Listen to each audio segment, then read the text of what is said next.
My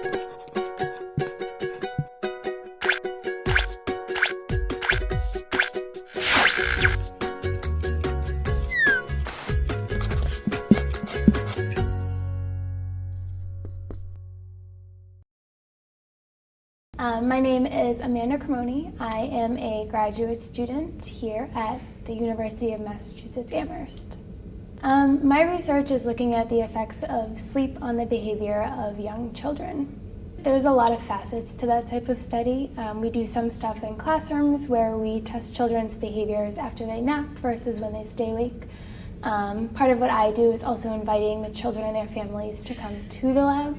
And we study how their overnight sleep affects their behavior with some physiological measures. So we put like electrodes on and see different parts of their sleep and how that's related to different behaviors.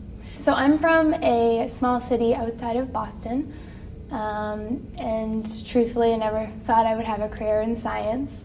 I was very much more involved in extracurriculars such as athletics growing up throughout high school.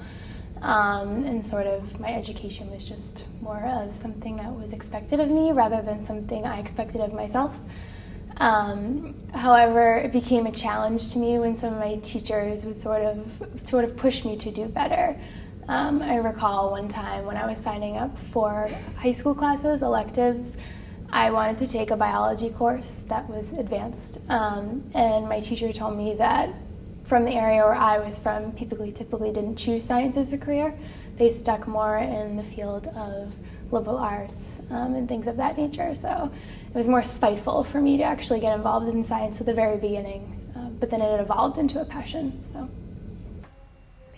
what I do is really interesting. I definitely struggle with it a lot of the time, but working with kids, and especially in the field that I am where I'm studying their sleep, is just a lot of fun. They truthfully enjoy coming in and having these sleepover type experiences in our lab. I enjoy hanging out with them. I sort of get to regress back to when I was a child to just sort of get on their level and make sure they're comfortable with everything that's going on. I think a goal of this type of research is largely just to see if there are specific problems with sleep that can cause different behavioral problems. The electrodes on the scalp that are embedded in the cap. And we also have free hanging electrodes that go next to the eyes.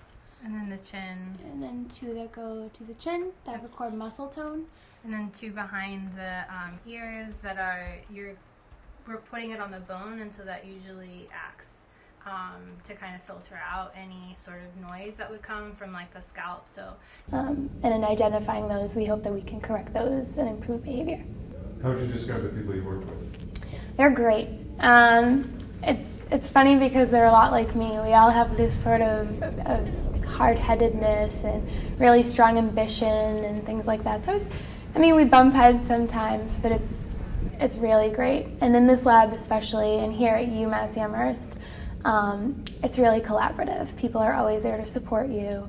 I can't tell you the amount of times I've walked down the hallway or up the hall to another graduate student or another faculty member and just sat down and tried to figure something out with them. There's really an open door policy here, and it's reassuring. So the questions that we are answering are important, and I think that's very rewarding.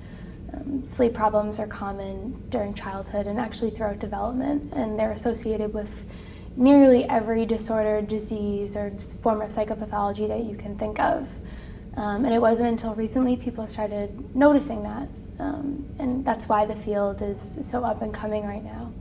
So to be part of that, I think it's something that's really special and something I'm happy to be a part of. So my advice to people hoping to pursue a career in science would just be to make sure it's something you want to do. It's definitely something you can test the waters, and if you're not, fall back. But once you're in it, you're in it.